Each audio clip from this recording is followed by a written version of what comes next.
Army veteran J.R. Martinez survived the unthinkable in 2003 while serving in Iraq. His Humvee hit a roadside bomb.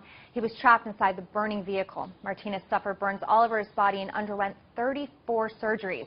Fast forward to the present, and he is using his story to inspire others and help his fellow veterans. Welcome. Thank you. Thanks for having me. Thank you for your service. Oh, thank you very much. And, of course, thank everybody else who's watching who has served as well and their families. Absolutely. Now, what you went through was absolutely horrific. How did you find the strength to not only survive but thrive? Honestly, what it came down to, there was a couple of factors for me personally. Was one, the community that supported me. After I was injured, I was allowed, which every veteran that's physically injured is allowed, a convalescent leave to go back home for 30 days. And I was allowed that. And when I went back home, the community threw a parade for me, a surprise parade. And just the way that they embraced me and supported me and loved me and just told me despite the injuries, despite anything, they still loved me. But then also when I had to go back to San Antonio, Texas to resume my care, I surrounded myself with a lot of other veterans who were going through the same exact thing, and so it allowed me to feel like as if I wasn't going through this process alone, and in turn it was doing the same thing for them. Wasn't there a moment in your recovery when you actually got to sit down with a burn victim, and it was in that moment that you really felt that you can make an impact? Can you tell us a little bit about that? Yeah, sure. So it was 6 months after I was injured, and I was kind of just going through the motions, doing my appointments, you know, going to therapy and visiting with my doctors. And one of the nurses asked me to visit a patient who had just seen his body for the first time after being injured in Iraq and was having a difficult time, understandably so. And I refused because I associated I have no college degree. I'm not a psychologist. I'm not a therapist. What am I going to be able to say that's going to be able to help him? And she said, just go in and talk to him about your experience and how it's been for you in the last 6 months. And I did. I went in and we spoke for about 45 minutes. And when I was done, you know, just something made me, you know, I saw the lights in his room were on.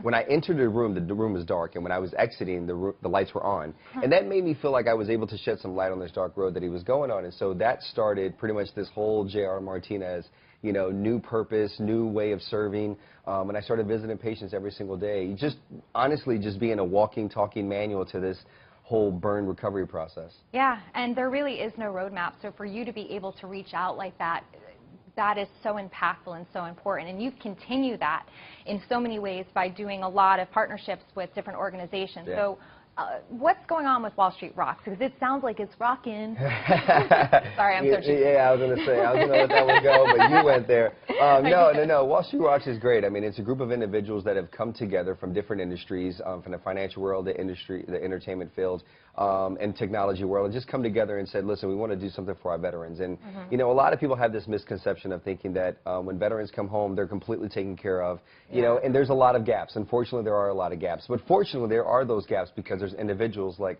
Wall Street Rocks that steps up and say, hey, listen, we're going to have a concert. We're going to have a night, December 16th, you know, here in New York City, where tickets are still available. But we're going to have this night where people can come out and just have a great time. But all the money is going to go to these two nonprofits that are assisting veterans in such amazing ways. One of them being Operation Finally Home, which is one that's very near and dear to my heart.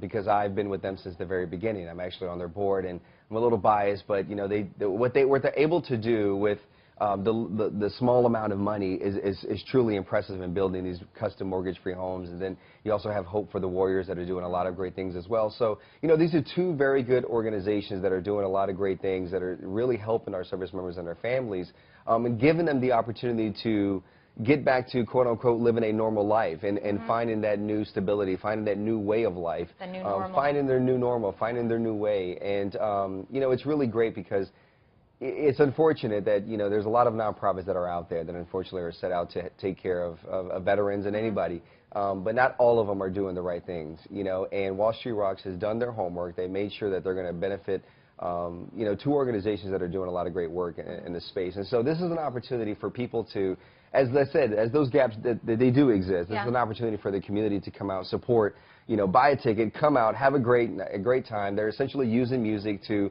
raise money and help a lot of veterans and their families. What's one thing you want civilians to know about our active military and our veterans?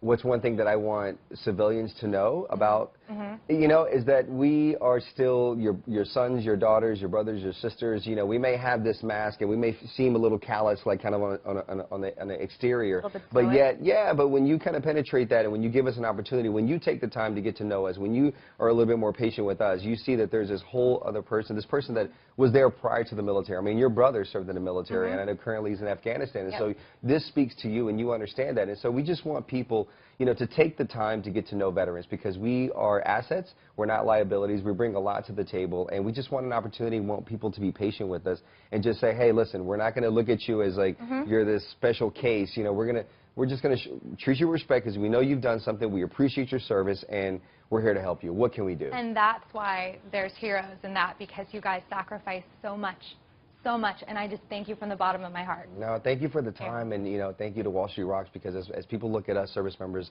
as heroes, I mean, I think that Wall Street Rocks and everybody that's going to come out to assist and support are heroes to us. So thank you. Thank you. For more on J.R. Martinez, follow him on Twitter. I am J.R. Martinez, and visit wallstreetrocks.org for details about the event. For Heroes at Home, I'm Diana Feltham.